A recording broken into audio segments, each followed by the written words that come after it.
If you're over 40 and you spend years being the responsible one, taking care of people, solving problems, and doing what needed to be done, but you still feel like your own life hasn't moved forward, this is for you. You're probably not short on effort. You've worked hard. You've carried responsibility. You've kept going through seasons that demanded a lot from you. But somewhere along the way, your own life kept being moved to the bottom of the list. Your health, your goals, your purpose, the conversation you needed to have, the decision you needed to make, the future you say you want.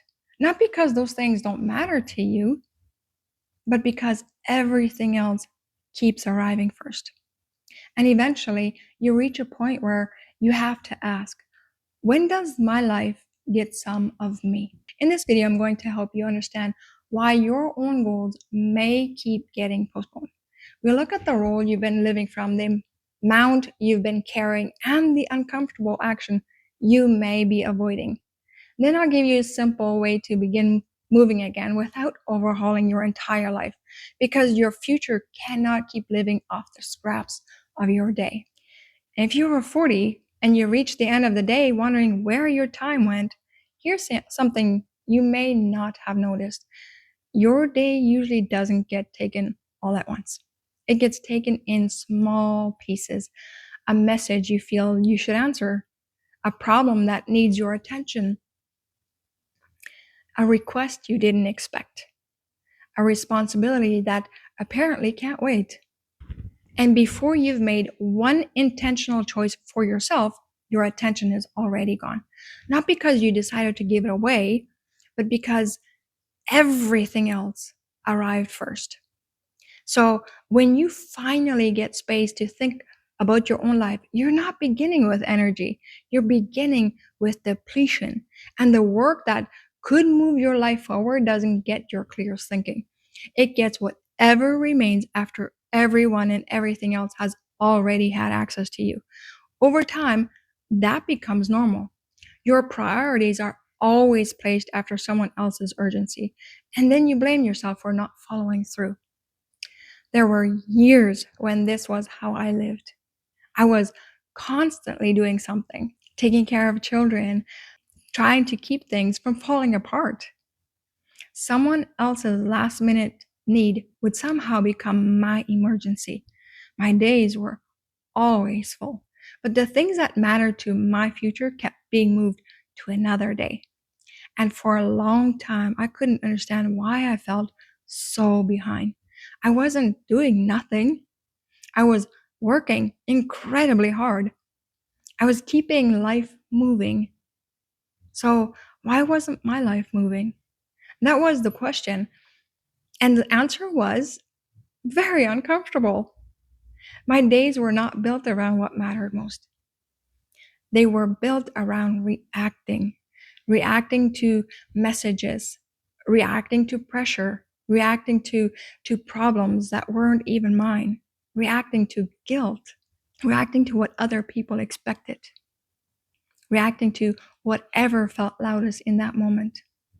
And when your life is built around reaction, urgent things begin acting important. Meanwhile, the important things keep being postponed. You tell yourself you'll get to them someday, but someday does not complete the application. Someday does not make the phone call. Someday does not take care of your health. Someday does not build the business. Someday does not have the difficult conversation. Someday does not become a different life. At some point, what matters has to receive more than good intentions. It has to receive a decision. But this goes deeper than time management. For many people over 40, the real issue is not the calendar. It has the identity underneath the calendar. You may have spent decades becoming the person people could rely on. The fixer, the peacekeeper, the person who does not let anyone down. Those qualities may have helped you survive difficult seasons. They may have helped you build a family, a career, a business, or a life. But a strength can quietly become a trap when you no longer know who you are without it. When being dependable becomes your identity, saying no can feel like failure. When being needed becomes your identity, letting someone solve their own problem can feel cruel. When keeping the peace becomes your identity, an honest conversation can feel dangerous. So even when you want a different life, part of you keeps returning to the role you know, not because it's healthy, because it's familiar. If you're over 40 and everyone knows you as the dependable one, this may explain why choosing your own goals feels harder than it should. Being responsible may not only be something you do, it may have become who you believe you are. You're the one who handles it, the one who keeps the peace, the one who doesn't let people down, the one everyone calls when something goes wrong. And those qualities may have carried you through years. But here's the question: who are you when nobody needs rescuing? Because when being needed becomes part of your identity, making room for yourself can feel selfish. Saying no can feel wrong. Allowing someone to face the result of their own choices can make you feel really guilty. So you continue doing what you have always done, even while another part of you is asking for change. The problem isn't that you care too much. The problem begins when caring for everyone else requires you to keep abandoning yourself. You're allowed to be loving without being endlessly available. This is why telling yourself to become more disciplined often and usually doesn't work. You're trying to change your actions without questioning the identity directing those actions. You can buy a new planner, create a new routine, make a better list, wake up earlier, promise yourself that this week will be different. But when someone asks for something, the old rule takes over. You say yes before even thinking. You interrupt your plans. You solve what was never yours to solve. And then you tell yourself you need a better system. But a system can't protect a priority you're unwilling to defend. A calendar can't say no for you. A planner can't decide what belongs to you and what doesn't. A routine can't challenge the belief that everyone else must be okay before you're allowed to move forward. At some point, you have to ask, what am I still carrying because it's necessary? And what am I carrying because I don't know who I would be without it? Those are very different questions. There's another possibility. You may not have a discipline problem. You may have a capacity problem. There's a limit to how much one person can carry. But responsible people often treat that limit like a character flaw. You assume you should be able to handle more. You tell yourself other people manage it. You decide that you just need to work harder, wake up earlier, become more organized, or stop complaining. But you can't fit 20 hours of responsibility into an 8-hour day. You can't turn an impossible load into a healthy life through better planning. Something eventually has to change. A responsibility must be shared. A commitment must end. A standard must become more realistic. A project must wait. A request must receive a no. Or something must be completed less perfectly. And that's not giving up. That is telling the truth. You've tried new planners, new routines, new schedules, but still feel like you can't keep up. Consider this. Your life may not need a better plan. It may need fewer obligations. You can't create a routine that makes an impossible workload healthy. And you can't keep adding new goals without deciding what will be removed. Something may need to be shared. Something may need to end. Something may need to wait. Something may need to be done less perfectly. Or someone may need to hear a no. That's not failure. That is honesty about your actual capacity. Many responsible people don't ask what can realistically fit. They ask, how much more can I force myself to carry? But exhaustion is not proof that you're doing life correctly. Sometimes the most responsible choice is admitting that your life no longer has room for everything you keep trying to hold. That truth may force you to face some difficult questions. What are you carrying because it truly belongs to you? What are you carrying because someone expects you to? What are you carrying because you're afraid of disappointing people? What are you carrying because you don't trust anyone else to do it correctly? What are you carrying because being overwhelmed gives you permission to avoid a bigger decision? Every yes has a cost. Every commitment takes time from something else. Every interruption divides your attention. Every responsibility uses energy. When you say yes to one thing, you are often saying no to something you can't immediately see. Maybe you're saying no to sleep, to your health, to peace, to your relationships, to your business, to your own healing, to the time you need to think clearly. This doesn't mean you stop caring about people. It means love can't require permanent self-abandonment. It means someone else's preference doesn't automatically become your responsibility. It means a need can be real without becoming your assignment. And it means the life you want to build with will require you to make choices that some people may not understand. But not everything can be blamed on responsibility. Sometimes we say we don't have time when the truth is that the next step scares us. You know the action. You have probably thought about it many times. Make the call, start the business, book the appointment, look at the numbers, finish the project, publish the work, have the conversation, make the decision, ask for help. But instead of doing that one thing, you find 10 other things to do. You research, you organize, you rewrite, you clean, you adjust the plan, you watch another video on how to do this thing, you take another course, you tell yourself you are preparing. And some preparation is wise, but preparation can also protect you from risk. As long as you're preparing, you can't fail. You can't be rejected. Nobody can judge the finished work. You don't have to make the decision. You don't have to discover what happens when you finally try. And you don't have to face the question underneath it all. Who do I think I am to do this? If you're over 40 and you keep circling the same decision, project, or conversation, more preparation may not be what you need. Sometimes preparation becomes protection. You research, plan, rewrite, organize, take another course, make another list, and it all looks productive.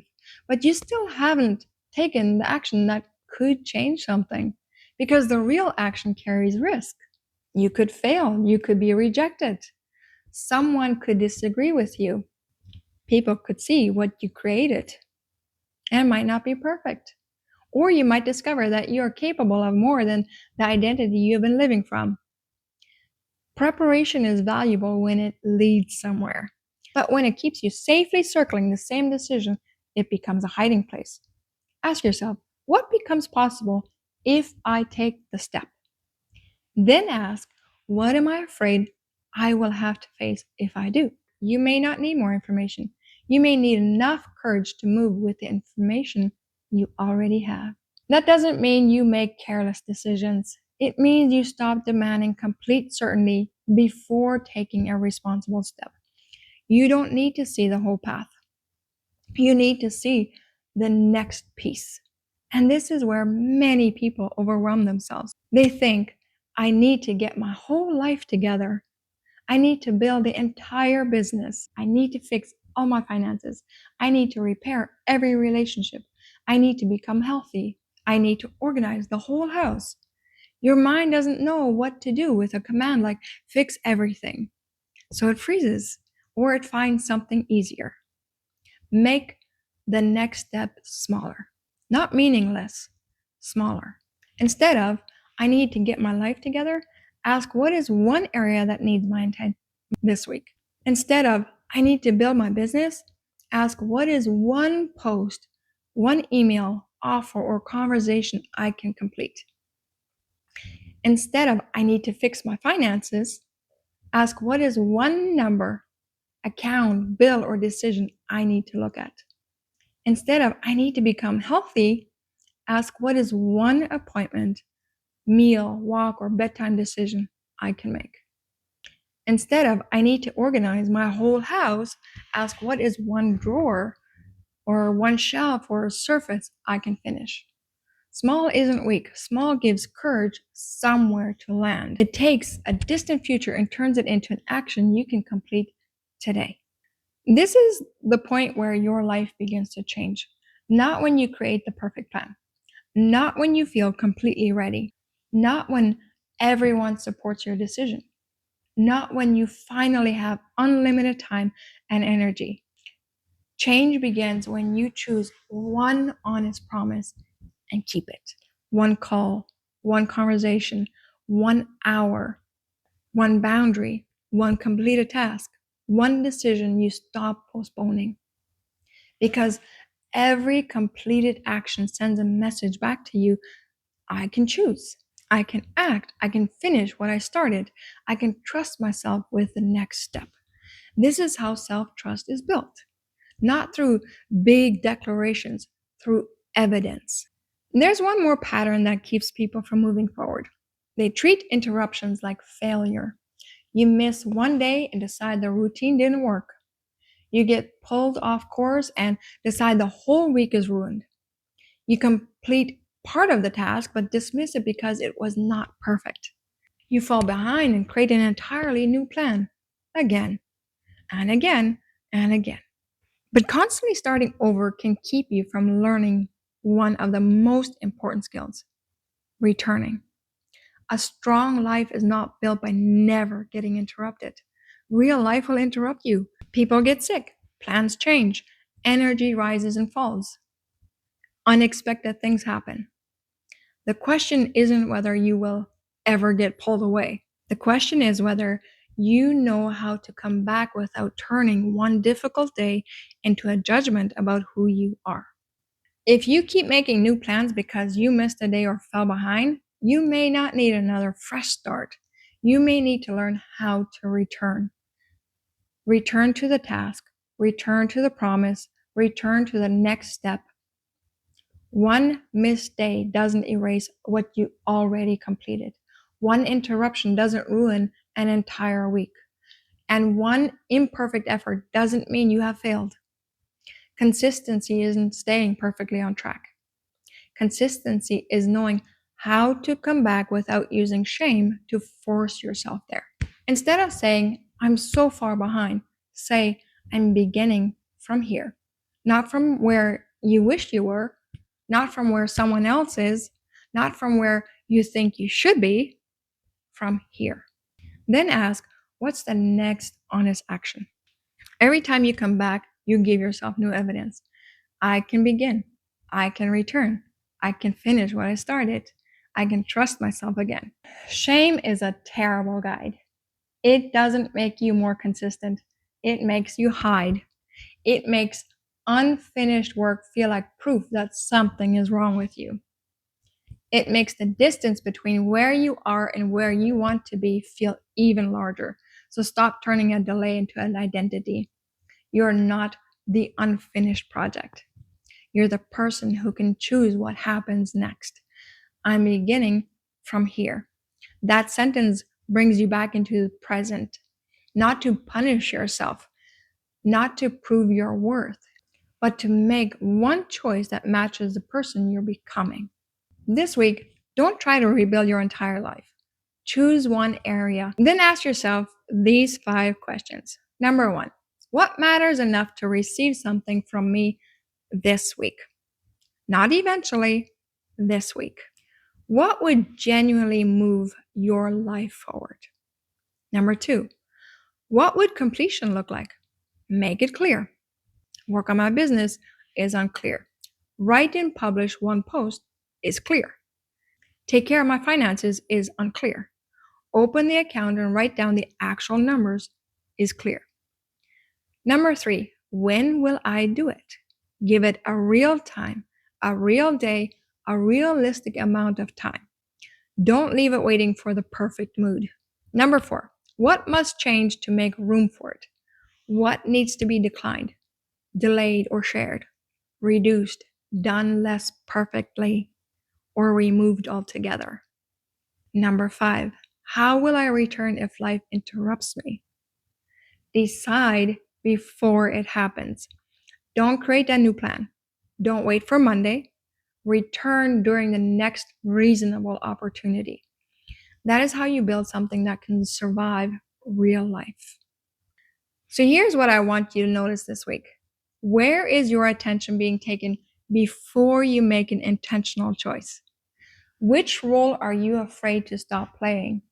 What are you carrying beyond your actual capacity? What action are you still preparing for because taking it would require courage? And what is one promise you can keep to yourself now? Give that promise a time. Give it a clear next step. Decide what completion looks like. Make room for it. Then do what you said you would do. It doesn't have to be impressive. 30 minutes counts. One page counts. One phone call counts. One appointment counts. One honest conversation counts. One boundary counts. Returning counts. Because your future isn't built through one dramatic transformation. It is built through repeated moments where you stop abandoning what matters. If you're over 40 and you're ready to understand the patterns that have been shaping your choices, start with the 5-day identity rebuild. It will help you recognize the pattern, uncover the belief underneath it, and begin choosing from the person you are becoming. You'll find the link in the description. And if you're ready to go deeper, join me for the Rebuild Your Identity Masterclass, because you can't build a new life from an old identity. And at some point, the life you keep postponing has to receive more than what is left.